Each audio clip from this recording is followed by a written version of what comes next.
Hello, my name is Robert. No.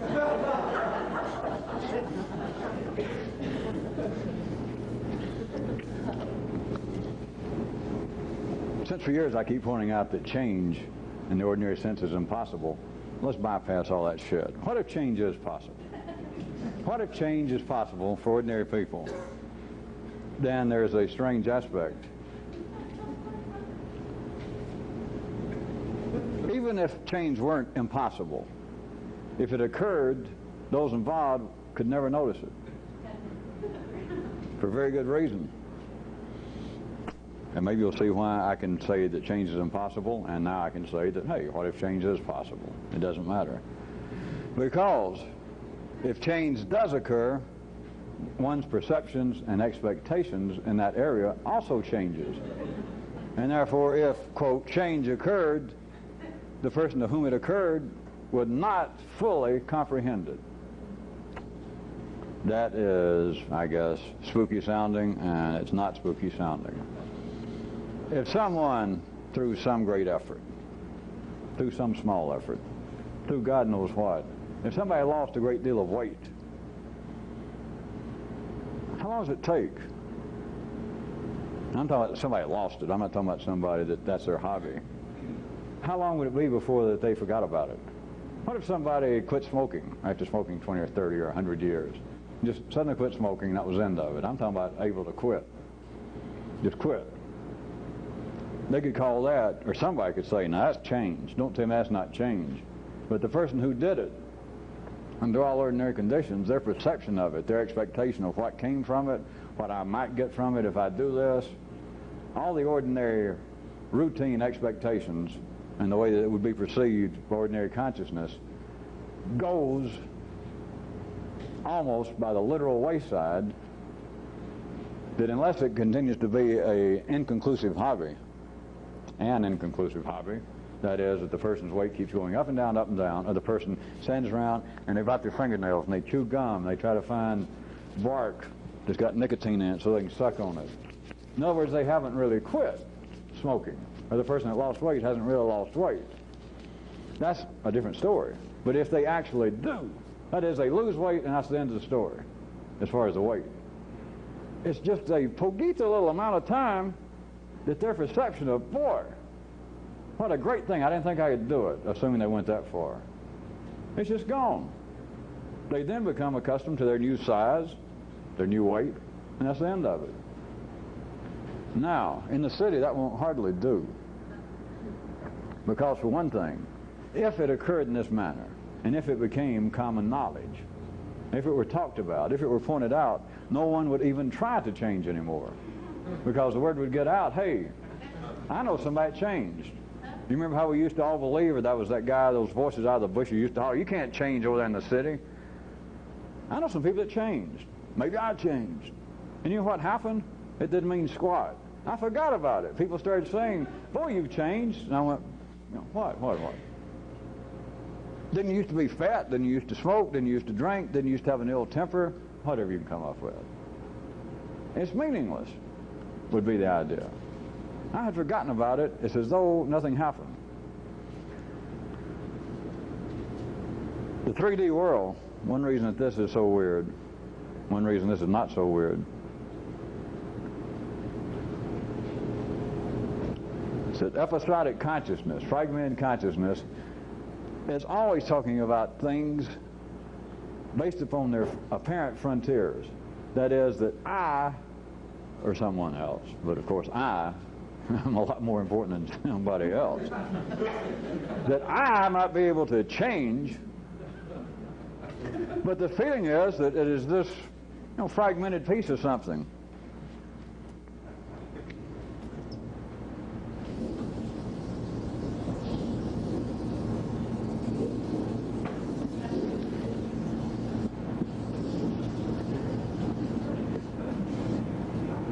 But inside the person, it would be as though there were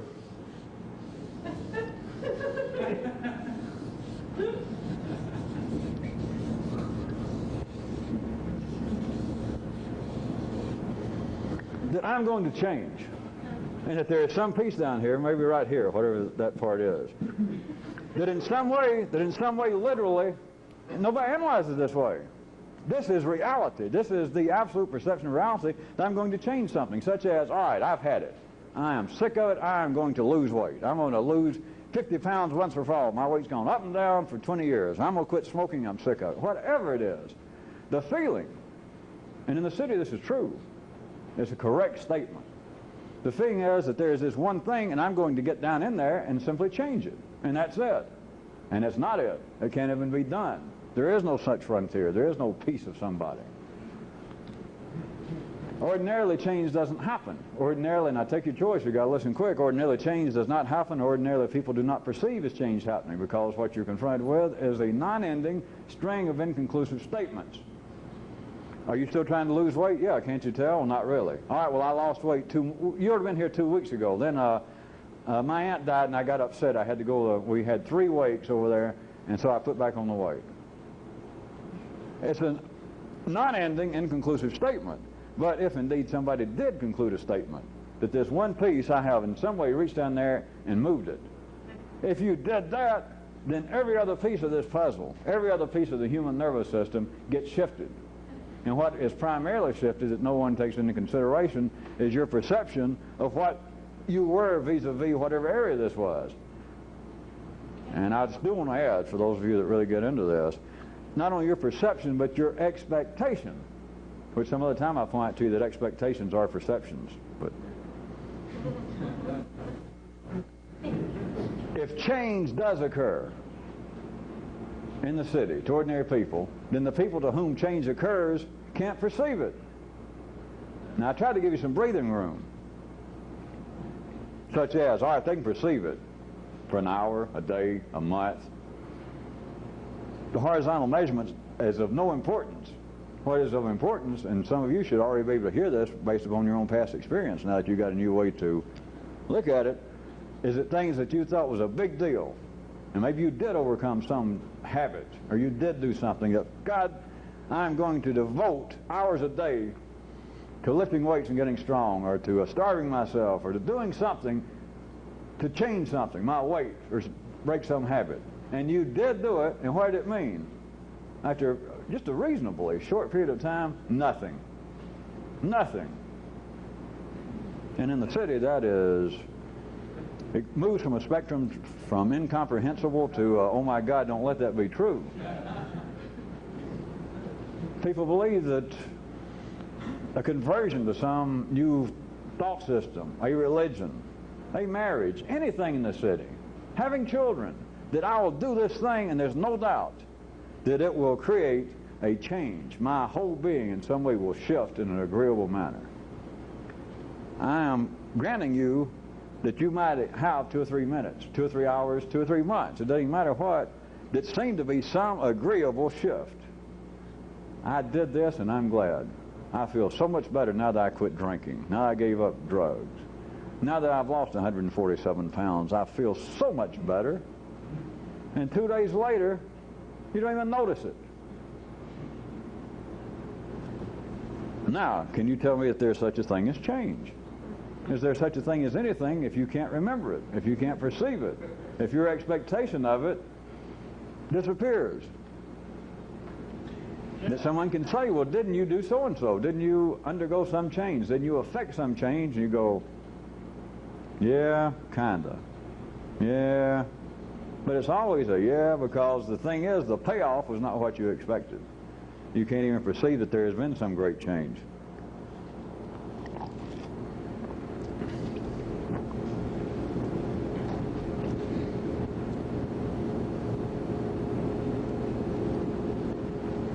I one time saw a movie. Hello, this is Robert Schuller and your hour of... I always feel like a minister when I start this. One day I saw a movie. And in this movie, it was on this freighter, and somebody illegally, for some reason, they had some combustible material they were taking to another country to put together incendiary bombs. And I can't remember now in the movie if they knew what they claimed the basis of it was, but it was some crystalline that, when it mixed with water, would explode. And so they were laughing when the boat started out about, boy, this old tug, we could spring a leak. And several people went, ha, ha, ha, except the people that knew what was on there went, uh-oh. Then it finally came out there, everybody found out, because it did spring a leak. Surprise, surprise.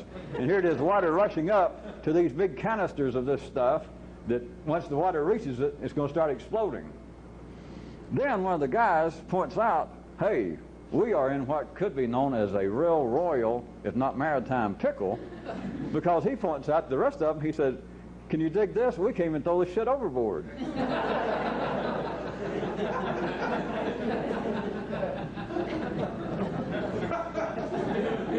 That's right. Now, let's go back to talking about change in habit.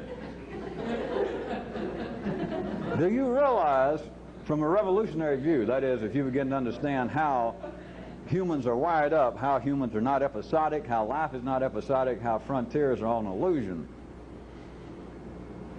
the stuff in you that you don't like, not only do you perceive it as being dangerous, not only do you perceive that I wish I didn't have this with me on board, but do you realize that you can't really throw it overboard because it'll explode anyway?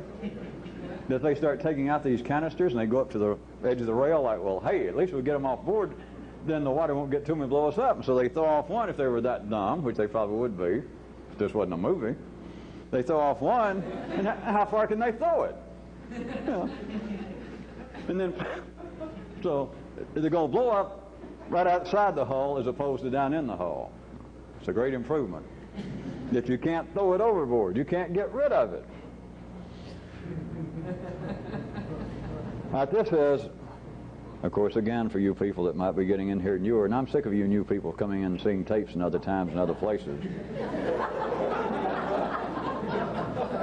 You should have been here a long time before. This is not some excuse about everything's all right and you can't change.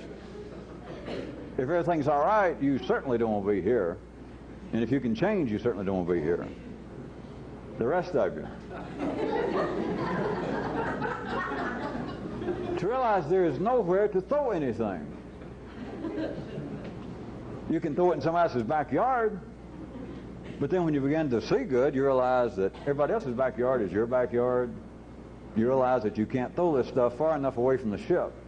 As soon as it touches water, water's creeping in the ship. If you're going to try to get rid of this cargo, you can't throw it far enough from the ship. It's going to create the same effect. You're still going to blow yourself up. Only from the kind of view of this kind of stuff does this have any real pertinence. To understand that the whole basis for the perception and the feel that there is something wrong with me is ill-stated. It is flawed. There is something lacking in everybody. There is the feeling that I want to continue something. I want to pursue a certain something. I want to scratch a certain place. I want to feed a certain thing that I can't find. But the idea that as I am now is flawed, it's another one of life's beautiful misspeaks, misdirections, because there is nothing that you can throw away. There is nothing to repair. It's a matter of moving on. It's not a matter that I'm going to pull this heap over and I'm going to patch it up. I'm going to put in a new water hose. I'm going to patch up the tires. I'll replace the water pump. That's what everybody else is doing. The highways are lined with it. You got to stand in line. Or you got to wait in line to pull over on the shoulder of the road and do that. That's not the problem. The stuff that seems to be the problem, you can't throw away and you can't fix it. The misspeak, the misdirection is, it's not a problem. It is not something to stop and fix. It is something to press on and go further on down the road, where the map runs out, where in fact the pavement seems to run out. You just have to go on, which may sound simple. If I ever write another book under the name of Robert Schuller, he keeps getting all my, and the tower, no, the hour of power. But maybe we should just name another book, just press on, just go on. That almost sounds like it should come from a TV minister, doesn't it? When things look bad, trust in the Lord and just go on. The last part's all right. You got to strike all that shit about trusting the Lord, and when things look bad, things don't look bad, things don't look good, things look like a highway. They look like a highway that's littered, people by cars stopped everywhere, and people banging under their hoods, and everybody arguing about what's wrong with their car, and I need some help. You know, call the Pope, is he a mechanic? Call a rabbi to check my transmission. You got to go on, and nobody else is prepared to go on. Life is not arranged for people to go on. Life is arranged in such a way that you're supposed to continually pull over, or if not, you and everybody else in your car, which may just be you, but that's plenty. That's why you don't have to worry about moving to cities that don't have a talk radio. All you got to do is bring that. So you drive along in your car, and if you don't continue to pull over, you're continually talking about pulling over. We should pull over. I'll pull over the next chance I get. Listen to those ungodly noises in there. No, that's not a pizza either that I ate. It's just ungodly noises. I am flawed. This thing's about to come apart. And it's not going to come apart. Chances are it's going to last you to at least age 62. And then it'll come apart all at one time.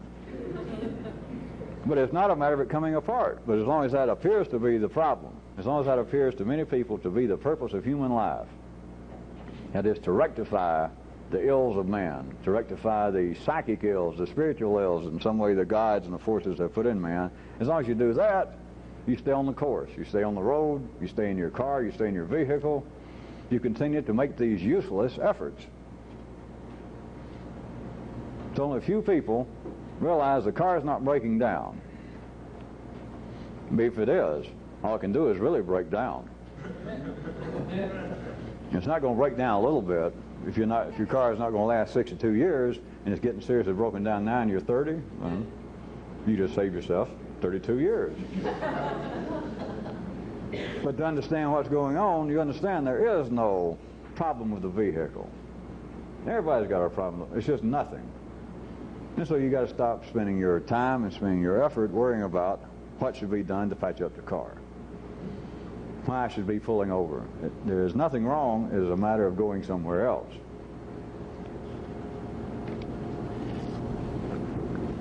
Back from a few days ago, I was asking a question and talking about what would be the difference in actually being one and acting like one. If somebody put a gun to your head and had you in their clutches and said, hey, you got to convert and be a such and such. And then they thought, well, all you got to do is just act like it. Just go on and act like it. And I ask you, among other things, what would actually be the difference? Now let me ask you this. What would be the situation that if someone could act like everything that happened, you intended to happen? What if you could act like that? You're riding along, all the noises you hear apparently coming from your car, all the curses, the insults, the threatening weather, the times you made wrong turns, the times that you had a flat tire and you didn't have a spare with you, the times that you overran your credit card and you couldn't fix up and buy a new water pump when it blew up. All of this. What if you could just simply begin to act like everything that happened to you, you intended to happen? Whatever it was, that that's what I intended. Then I ask you this. What would be the difference between that and you have actually been able to live your life in such a way that everything that happened to you, that you did intend to happen? What is the difference? Tell me. Well, don't tell me. Try and tell you. I don't listen to that kind of. What would be the difference? There is more to it. That is not just a trick or a funny or a rhetorical or a silly question. What if you could live like that? At least for the time being. I don't mean that's necessarily the ultimate. But you didn't say it wasn't either. No, you're right.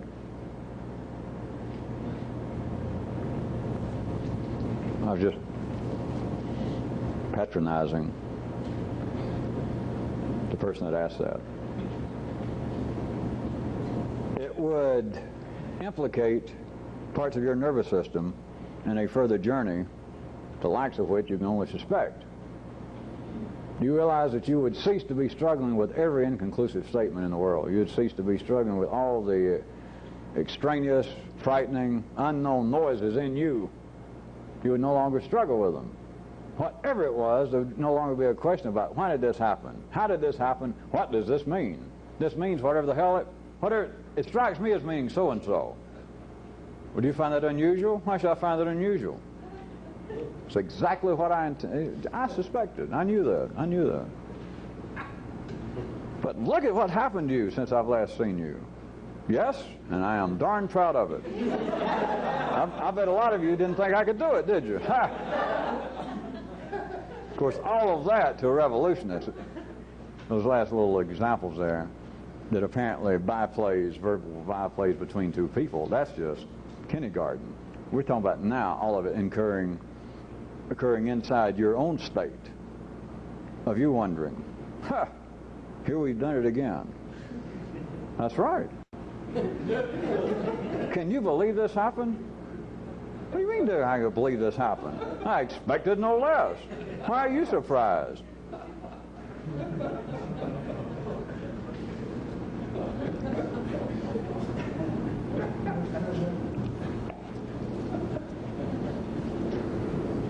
Think fast. Every word of wisdom you ever got before you got here.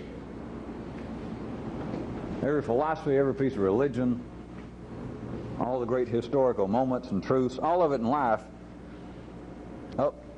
in the ordinary world, has been direct attacks on the commandment, thou shalt not whine, because they're all whines. Every religion, every piece of psychology, if you can see it in a certain way, every attempted philosophical outlook on life, the kind of common wisdom that's passed around in families, at bars, is all a whine. Every bit of it. Nothing wrong with it. If there is, think what a strange position, perhaps me and a few other people are, that everybody else in the world knows that whining is the way. And there's a handful of people that do not know that and need to be slapped around and come to their senses. Do you realize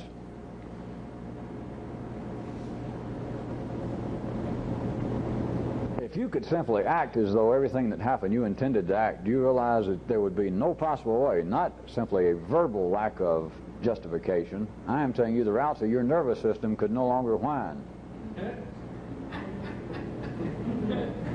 But of course that has implications that no one wants to deal with. It does not require, I'm not even saying it does not require that you suddenly realize that, hey, everything is hunky-dory. That was late, those of you who don't know it, that was some of the later,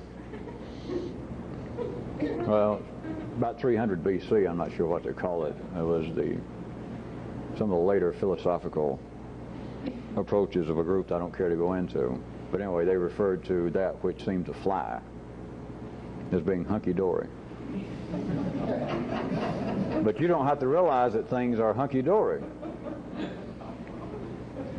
If you simply acted as though, simply acted as so, not thought about acting as so, not had any doubt as to what you were doing, but you could simply act as though everything that happened, you intended to happen, you could not whine. There would be no basis for whining. It is stronger than a backdoor approach, because what it would do to the nervous system is unnatural. I'll admit that. I mean, for you people who worry about such things as cross-dressing or sodomy or whatever's against the law in your particular state, forget that. This is unnatural. That other stuff, you know, if you can do it, it's kind of, you're hard-pressed to say it's unnatural if you can do it. This you can't even do. Not enough people can do it to where they have to pass laws against it. They even have to have moral judgments about it because nobody's ever heard of it. And if they heard about it, they would think, how dumb.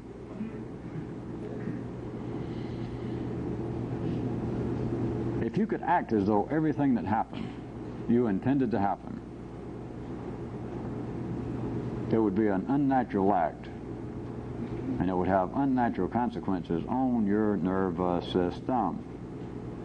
Much worse than any attempted change such as I'm going to have to up the stakes. I'm going to lose 347 pounds. I'm not only going to quit smoking, I'm going to quit smoking strong enough for 17 other people. I'm not only going to quit drinking, I'm going to quit drinking all the way back, starting right now, till 1924. late fall. The shock that we go into the nervous system. I assure you that you would be one of the few people who would realize, perceive change, because it would make you almost a stranger to yourself. It would do that to your nervous system that the world's, that is the city's great shocks, great stresses will not do, cannot do. But notice how silly this is, except for those of you who have been around a while. For the rest of you, what the hell are you doing here if you haven't been around for a while?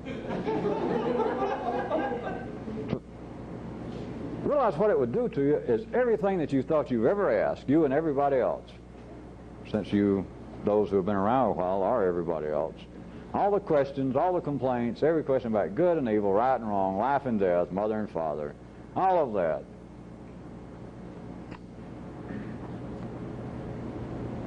Okay, moot, cubed. Everything becomes irrelevant. Not theoretically, unless you're just thinking I'm talking. If you just think I'm talking, then you hadn't been around here for a while, and why haven't you been around here for a while? If you pretended that everything, if you acted as though everything that happened, you intended to happen. And if any of you are sitting there now and believing, well, that'd be a hard thing to do, you're right. It shows you could never do it. Boy, it's hard. It is really hard. I hadn't even thought about that, how difficult it is. I shouldn't have brought it up. Because what you have to do is act like it.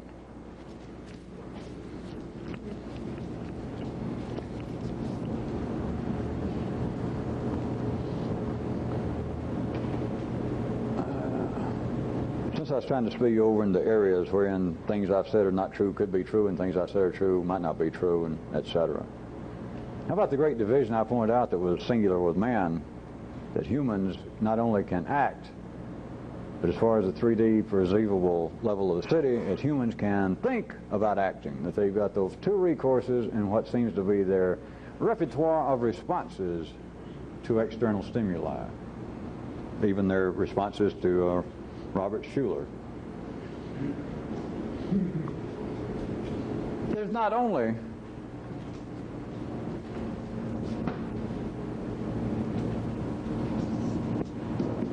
acting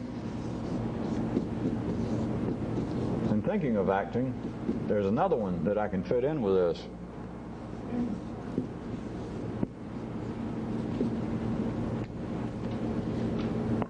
It's willful stalling. I should just say stalling, but I'll go ahead and point out to you that if you're going to do anything, it's got to be willful. If it's going to be under control, it's willful. Now, in the city, as always, anything unless I'm going to fall back into trying to pick up the hobby of neologisms, then any word I use in the city, they think they're already using it. So in the city, people believe they stall. But we're talking about willful stalling. In the city, people stall because they are stuck between, from their viewpoint, acting and thinking of acting, and they can't seem to move. We're not talking about that. We're talking about someone who understood that there are three choices I've got here, now that I pointed out to you this way, that I can act in regard to whatever it is that's come to my attention, or I can think about acting, plan, mull, ponder. Or I could, now that you point out, willfully stall, which I must point out is a form of acting. But it is at least a subdivision enough that I can point it out verbally in a different way. Willfully stalling is a quiet, time-honored, unrecognized, misnamed, misunderstood, not even seen, revolutionary tactic. I use it on you people individually. I have done it to many, many of you throughout the times that you would write me a question or ask me about doing so-and-so. And you did not necessarily see it. I don't mean it was some trick, but I would put you into, or what seems to be the relationship of you and I at that time, of you asking my advice or what I had to say about so-and-so, or to listen to your comments about so-and-so, and do I have anything to add? And what I did was, put you and I into a willful stall mode. And it was usually through such methods as me apparently asking for additional info. And then, coincidence upon coincidence, those of you that's ever been involved with such a strange interlude step between me and you, each and every one of you, if you could think back now, realize that what was the initial problem, the area of interest, seemed to have melted. It went away. Even some of you said, well, I'm glad I didn't take any action when I first asked you about this, because now I realize that it's ridiculous, it's silly, it's useless. There is a real revolutionary use for doing this. And I must repeat to you one more time, it is not, I am not talking about the ordinary mechanical feelings of ambivalence, an inability to act, an inability to evidently move from the mode of thinking of acting to acting, or vice versa, or to be stuck where you can't decide if either one is appropriate. It's not that. You would have to already have some perception of the other two possibilities. And then you would have to use this one as a willful third choice. Stall. Now I picked the word because I picked the word. Stall.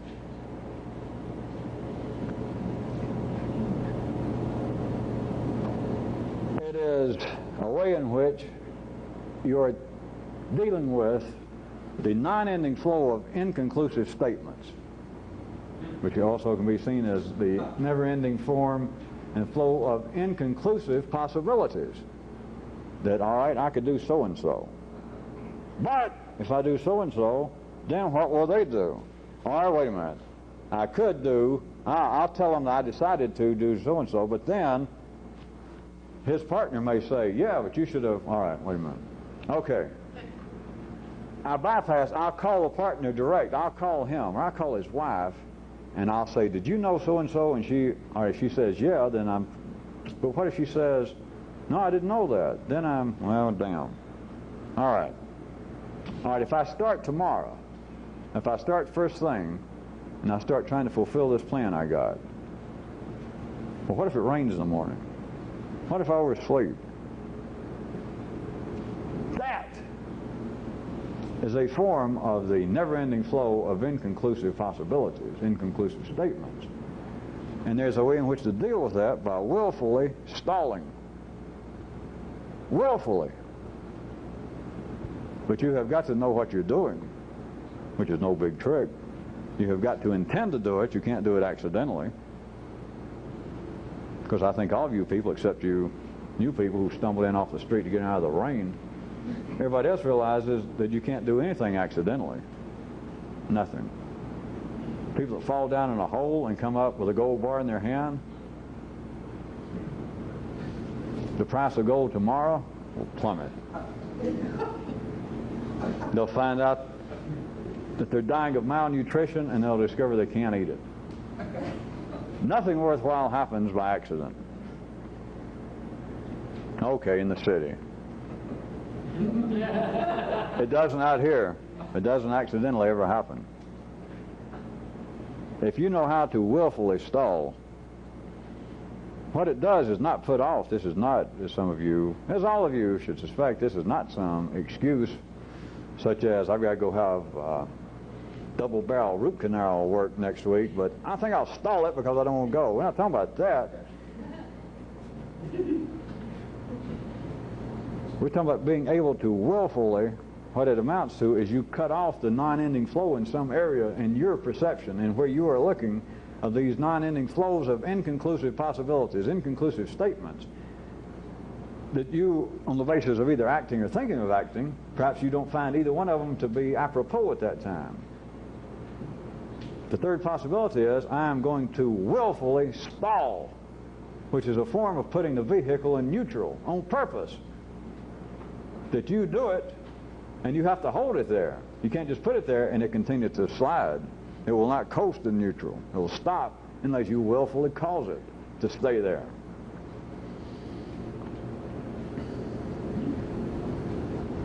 I think I'll leave it. I'm telling you, there's a way to use it. But you got to remember, it's under control. It is willful. And the reason I picked stall, for one of the reasons, is because of the negative connotations it has in the city. And so I picked it for your benefit, for your enjoyment and pleasure. For those of you who don't have any dentine with you, you can double your pleasure in this case, since stalling sounds like some kind of pejorative approach. No, people in the city can't stall. People in the city are afraid. People in the city are indecisive. People in the city don't know which way to go. It's only somebody that knows what they're doing can willfully stall. Could look you dead in the eye. Maybe even somewhere else. Look at you and themselves and not even use the term necessarily, but if they wanted to or somebody accused them, buy right into the package. Are you stalling? Yes. Or it may appear to be otherwise. It may appear that you don't hear what's going on. It may appear to them, if you will to know how to do it, that you do not really understand either the severity of the situation or you don't understand what the expectations of other people are, and perhaps you're a little deranged. Perhaps you're tired. Perhaps you're not as smart as they thought, because you have willfully put the flow into neutral. You are willfully stalling. You are not either acting nor are you thinking of acting. You put it on hold. But that is a strong act. Because, note, in the city, people believe they do that all the time. People tell their children, hey, don't stall. You know you got to go to the dentist. Don't play like you're sick. You know you got to go to school tomorrow. Everybody accuses everybody else of stalling. But they don't stall. They're afraid. Just to use city terminology, they're wired up in such a way as right then they cannot seem to either act or even think about acting, to talk about acting in such a way to accommodate their accuser. Mother, father, friend, employer. Somebody will say you're stalling. Only a real revolutionist, if he was stalling or she was stalling, would know it. And they could keep it hid or they could let it come out. It would not matter. But they would be willfully refraining from acting or thinking of acting. Does any of this sound at all like, what does it sound like instead of stalling?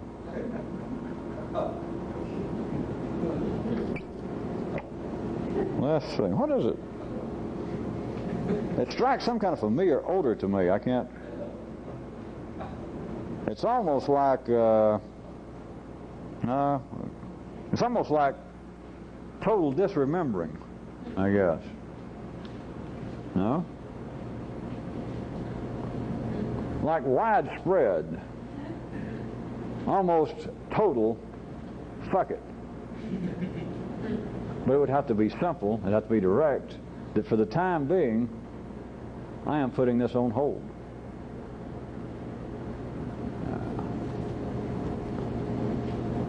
I can't see any benefit of trying to preach this much further. You either understand that or you don't. Or at least you understand that you do not ordinarily operate in that way. That what everybody else calls stalling, what you believe is trying to put off the inevitable, to escape bad news, to escape the dentist. That's not it. There's nothing to escape. You can't get off the highway until you die. If the dentist don't get you today, he'll get you tomorrow. And if the dentist don't get you now, a doctor will get you. And if a doctor don't get you, a damn insurance salesman will get you. It's always something. That's not it. And there's no end to it. It's one right after another. And just because you buy a policy, the guy won't guarantee that he'll never call you again. Just because you tell a priest, all right, I'll join the church. Will you leave me alone? They're not going to guarantee that. No. Not when they got to build a new bingo hall next year. It's all inconclusive. And only somebody that knows what they're doing. And you don't necessarily have to go hide in the woods, but it's internally to be able to, California talk, hermitize.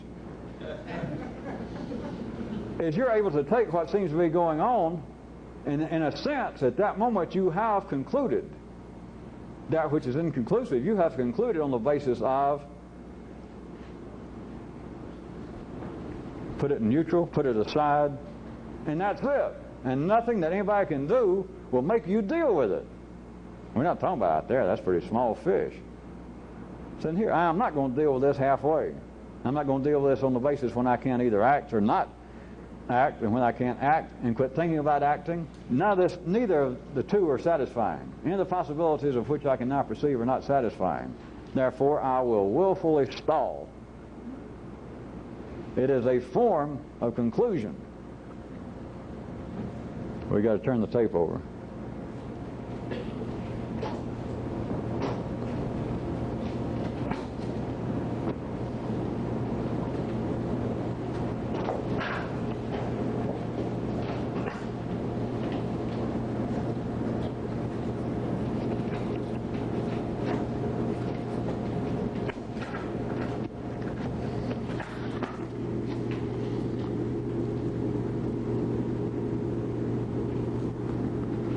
This is Rob. No.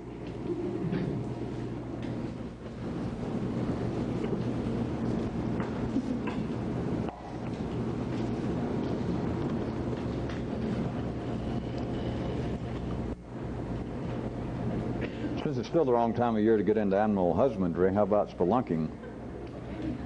I read one time, or maybe I heard it on Robert Schuler's television show. God, don't we all love that guy, whoever.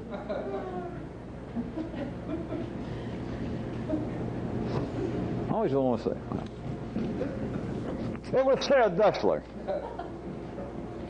that even the most careful walking by knowledgeable explorers, by the most knowledgeable and experienced cave explorers, will always do damage with every step they take. I think that's a fair quotation. I'm remembering for this person I made up. No, I actually read that, or heard it. That inside of a cave, even the most experienced, the most careful explorer, as they walk through this otherwise pristine, beautiful natural, that no matter what they do, every little step does damage. Does anyone, now never mind the question, it's not even rhetorical. Nobody has ever realized that there is a same situation in the wonderful world, laughingly referred to in the city as the world of ideas. If this man is wired up, the more he lives in the city, and almost everybody now lives in the city one way or the other on this planet, to be duly impressed with the power of ideas, then in this currency of ideas, men believe something that's never been noted. They believe, they want, when they have what they perceive to be a new idea, they want everyone else to hear the idea, that does hear the idea, to hear it, to perceive it, to think it exactly like they did. Now this serves a real purpose in the city, and nobody's ever thought about it. That's what people want, especially those that feel as though their livelihood, their perception, their feel of themselves is primarily on the basis of ideas. What they want is everybody else to hear, to think the idea exactly like they did, yet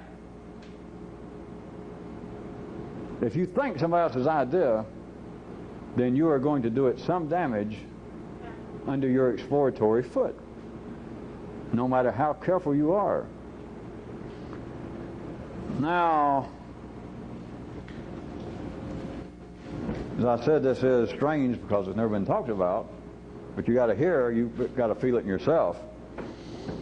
It is true in the city that people that think they deal in ideas, whatever it is, teachers, philosophers, people in a neighborhood bar talking about sports, economists, people who believe they have a new idea. If it's just friends, just family members, just you telling your son or daughter, when it seems to be an idea that you suddenly had that comes out like some half-baked proverb or just a comment, a piece of advice to somebody, when it is exchanged, when you pass it along to somebody else, if you teach it in front of a class of people, if you put it in a book, if you got up on a lecture platform and you said, The heart of my new philosophy is this. People go to great pains, and they've never had occasion to analyze it this way, through their writing, through their insistence that I want you people to hear me, and I want to be sure who's going to translate for the people out of town, for other countries. I've got to know their credentials. In other words, it's very important. My idea, whether it be in physics, psychology, the philosophy of history, the center part of my philosophy, my ideas, have got to be taken exactly as I tell them to you, or else you'll miss the whole point. It's very, very important now. And it's impossible. If you're going to think somebody else's idea, you're walking through a cave. There is no way that you can walk on the ground without disturbing something. And nobody knows why. They believe that the basis of it is that my idea has some validity, at least in its field, and I've worked on it, or I was inspired, and if you don't take it exactly as I intend it, then you're getting cheated. You'll misuse it. You won't get the full impact. Yeah. It still creates a certain thing in the atmosphere that draws people. Somebody, I'm guessing if you ever thought why carbonated drinks are so popular worldwide, have you? Never mind.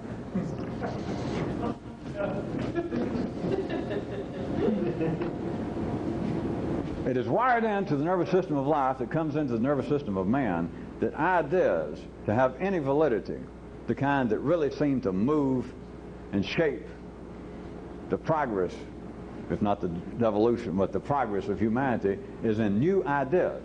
And that new ideas, the source of them, apparently an individual somewhere, insists that you people can't walk on this and hurt it. And you cannot think somebody else's idea without doing it some damage. And by damage, I simply mean this. No matter where you step, something's going to crumble. The dirt under one footstep is not going to be the same it was before you put your foot there, no matter if you weigh 27 pounds. To take somebody else's idea, for that kind of vibration to go through the nervous system up in the part called the brain, no matter how simple it is, no matter how direct and straightforward it seems to be the idea, and you read it or you hear it, and you go, you have done it compared to what it was, some amount. You have had some impact on it. By damage, I don't even mean anything in a quantitative sense. But it appears so in the city. It appears so from those who are the originators of a particular idea. They insist that if you don't listen, and if you don't study, if you don't listen very intently to what I say, you'll get it wrong. You won't get it exactly as I meant it. That's a given. Nobody will ever get it exactly like you had it or anybody had it. It's impossible. If it were not so, then nobody would have to study anything. If it were not so, there would be conclusive statements in the city. If it were not so, then this idea that we have problems in communication would cease to be. It's not problems of communications. What they call in the city problems of communications, they're misnaming the vibrancy of life. And part of the vibrancy, part of the passing about the currency of energy comes about through verbalization, through talk, through adding something to the atmosphere that draws people together. What are they talking about? I don't know. Well, let's get up a little closer and see. We'll get and hear it. It doesn't matter what they're talking about. If you're attracted to a bunch of people talking, you're going to get what you needed. Get up there a little closer. Well, either that or let's go get a Coke. Well, that's just silly. I don't know why I throw that kind of stuff into you people. It has no pertinence to anything. We're talking about something important now. Forget the Pepsi Coke company, and we're talking about serious shit here. We're talking about human conversation and ideas. Yeah.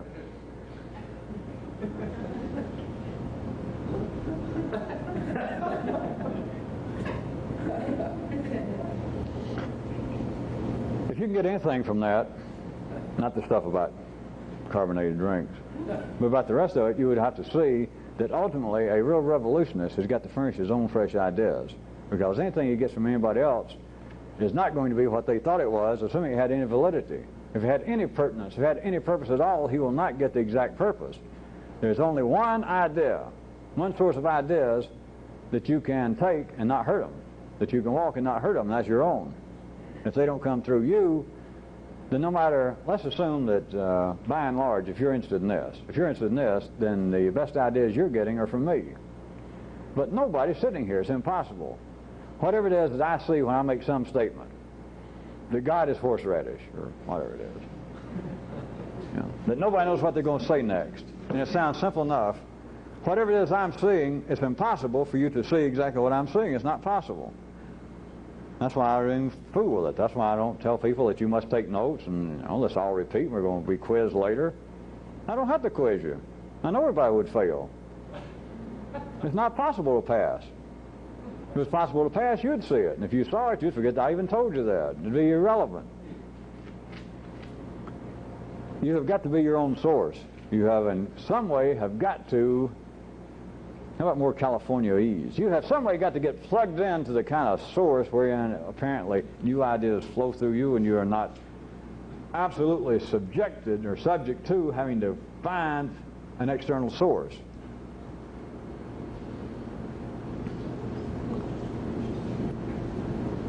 As long as I'm in this area, can any of you see that the yellow circuits, the human intellect, from one quite valid view, is merely, or is just, all right, or is just merely an attempt to make the chaos of life appear rational. And that's it. Well, that and charging up the atmosphere, but that the output of the yellow circuits, talk,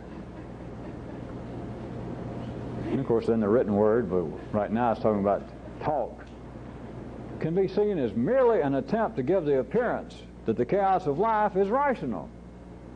Think about it a second. What else is it? All the way from philosophy, religion, economics, physics, chemistry, biology, psychology, psychiatry, history. What's all of it? It's the attempt to give the appearance of logic, rationale, to a world that is chaotic to consciousness. What else is it? What are they doing in school? What are they doing in kindergarten? What are they doing in undergraduate school? What are they doing in graduate school? When you get a PhD in economics, what have you got? Apparently you have even a better view, if you want to look at it that way, or else you have been, they have used this other teaching method known, well, it's not known to them, but it's known as the cerebral hammer. That now you apparently have an even better view of a certain kind, at least in one area, of a certain kind of rationale. The field of economics. I know it may seem a little strange, unpredictable, even arcane to you laymen, but I have spent 10 years of my life studying. I have a PhD from Wharton. It's not Sam Wharton. To me, there is now logic. There is some predictability. There is a field in which I can safely say there is some predictability, some stability. It's my field, the one that I have studied. All right, put all that together. Now back to where I opened this up.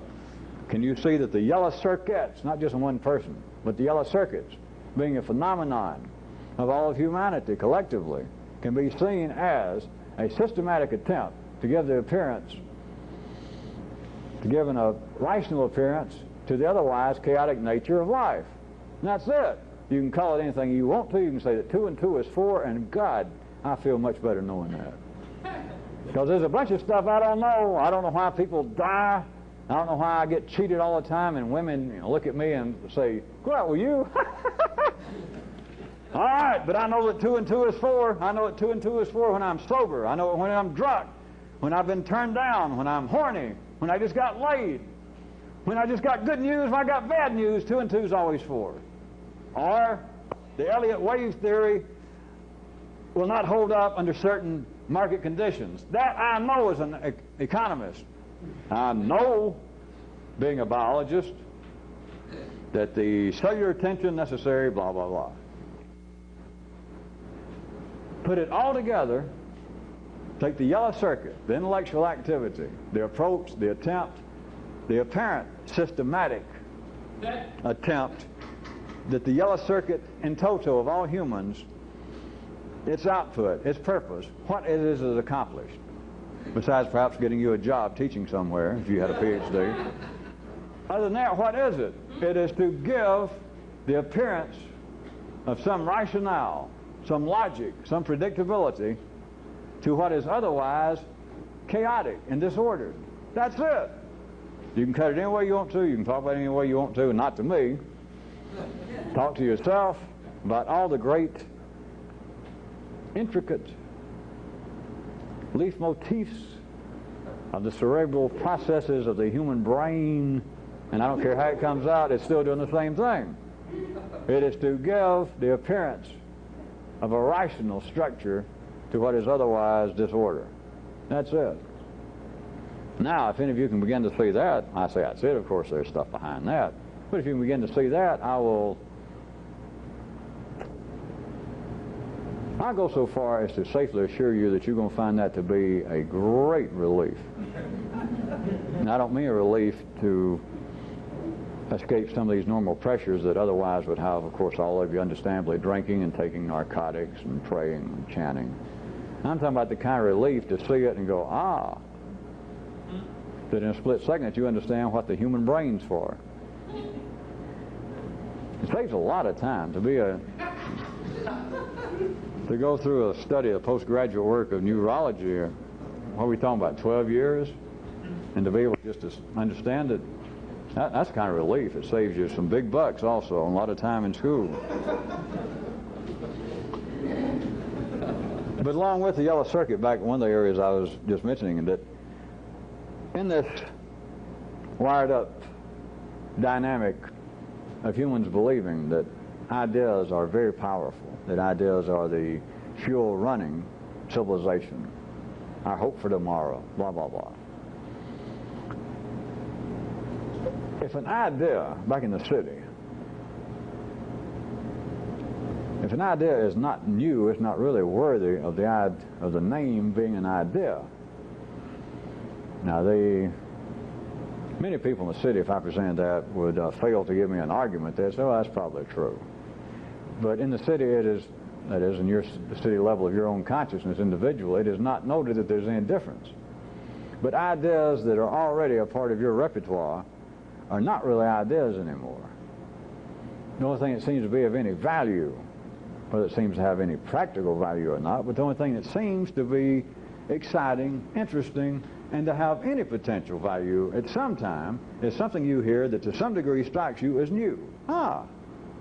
If not, it's background noise. It's music of the mind. That you hear the same stuff you've already heard.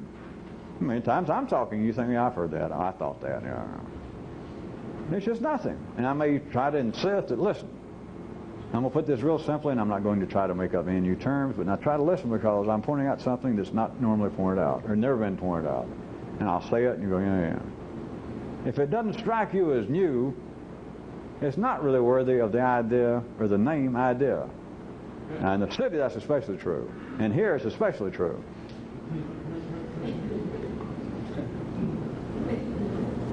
Now, can you see any connection between that and what I was talking about of the experienced spelunker going through caves and always, no matter how carefully they step, always doing some damage to the dirt underfoot, and the relationship between that and people believing that new ideas, their ideas, must be thought exactly like I'm thinking them, or else you'll damage them.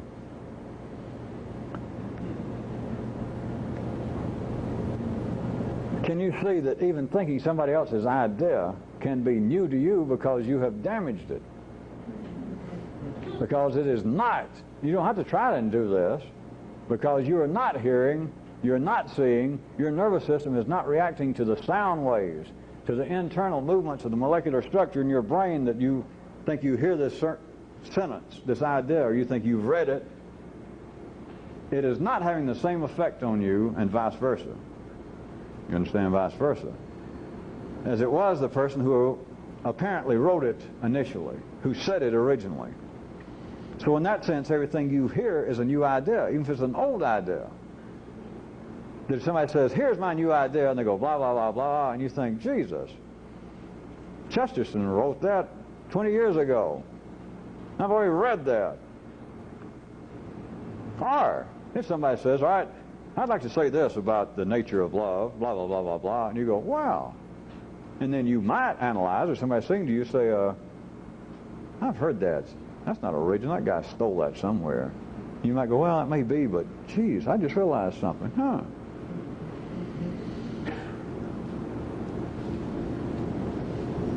You have apparently stepped in a new place.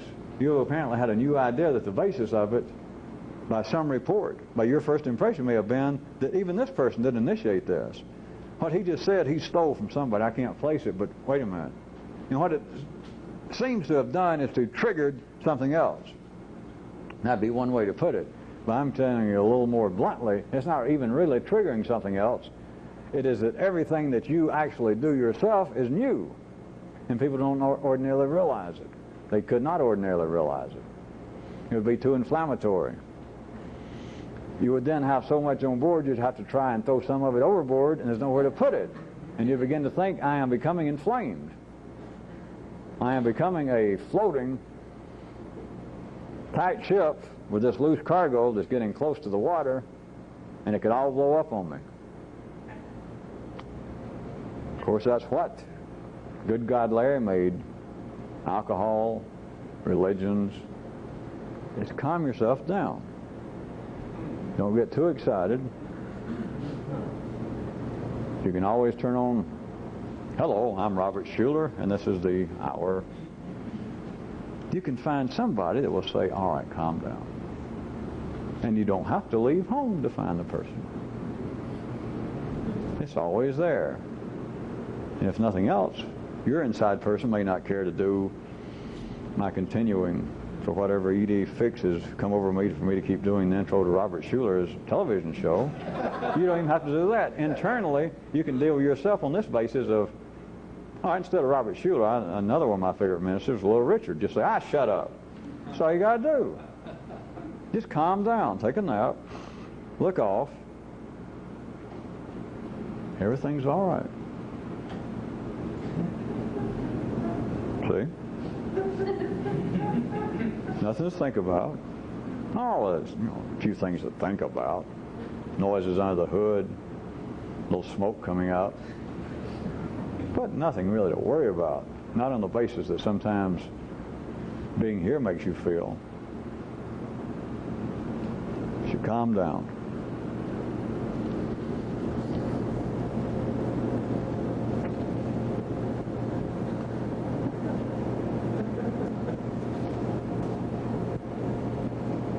I think I'll quit, but I think I will. I remember I threatened to several nights ago.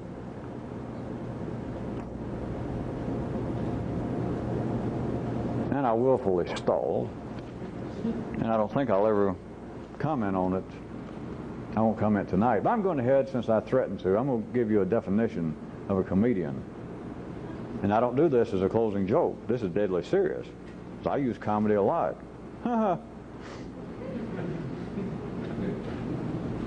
I know some of you think I do. Has anybody ever given any thought? I will say a little more I cared to. But all of you by now should be trying to go around and doing your own kinds of attempted phonology of the topology of life's little brain about why do we have churches? Why do we have guys that call ministers and dress up in different ways and say, hello? Why do we have television? And why do we have them on television? And why do people turn their television at home and look at these people? All of that. But here's another one. Why do we have entertainment? Why do we have movies? Why do people want to go and look at a movie, apparently of life, when you can save money and just go out and sit down and look at life? Why do we have books? Why do we have anything? All right. But why do we have music? Why will I go out and pay money to go in and sit in a dark club and a lot of smoke and filthy bathrooms to see somebody come out and they say, and here he is, the second hardest working man in show business. Why do we do all that? Well, I was getting to this. How about comedians? Just so happens our part of life, I guess all of you are aware as much as I am, comedy is real hot right now. But what are comedians? The people that their whole life, they'll say, my whole life is comedy. Goddamn, comedy is my life. Comedy is serious business. I live for comedy. I'll go out and tell jokes. I'll go sit in at clubs. Comedians sit in nowadays instead of musicians. When they're between shows or in a city and waiting to go to the next city for their next night show and they're doing nothing here, they'll go in and try to get up on stage and tell more jokes. Why? Why? Now, not just to get attention. That's back to kindergarten to say, well, people want attention. But why, to what purpose is it being served that life has people known as comedians? They're not singers. They don't sing. And people come and say, hey, can you sing Feelings? Because whenever I hear Feelings, it reminds me of my third wife. And I'll appreciate it, and here's a $5 bill. A comedian, as a rule, he doesn't take requests. People don't come up and say, oh, will you tell such and such a joke? It's not that. So the comedian is not up there that's going to make people suddenly have memories, and you look over here and there are couples, men and women, begin to hug and look in each other's eyes like, oh, he's telling our joke. People don't get up and dance to a comedian. People don't tap their foot. People don't sing along. What is going on? Why does somebody want to be a comedian? Why does people want to go out and hear a comedian? But why does somebody get up and feel that I don't do is make people laugh? It just does something to me to make them laugh, to get them. It's really good on night when the audience is kind of hard and I have to work on them. And I get it going, it builds, and I get them, almost everybody in the room laughing. Or I'll notice if there's somebody that's been sitting back there that won't laugh, and I'll start working on him. And finally get him to laugh. What's going on? How does life use such as this? Well, I was going to give you, that was the more serious part, and then I had just a one-liner. I was going to give you a definition that some of you could get something from, because many of you believe in humor. You got to believe in humor to keep coming here, I guess. I know a lot of you like to tell jokes, or you wish you could, since I told you can't tell jokes that got hostility in them. That just about took care of that. But here it goes. Are you ready? I was going to give you a definition. Nobody's ever known what a comedian is, and I'm going to tell you. A comedian is a mugger with a grin and no gun.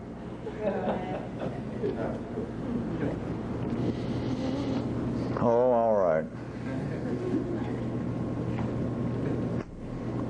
A would-be dominant mugger with a grin and no gun.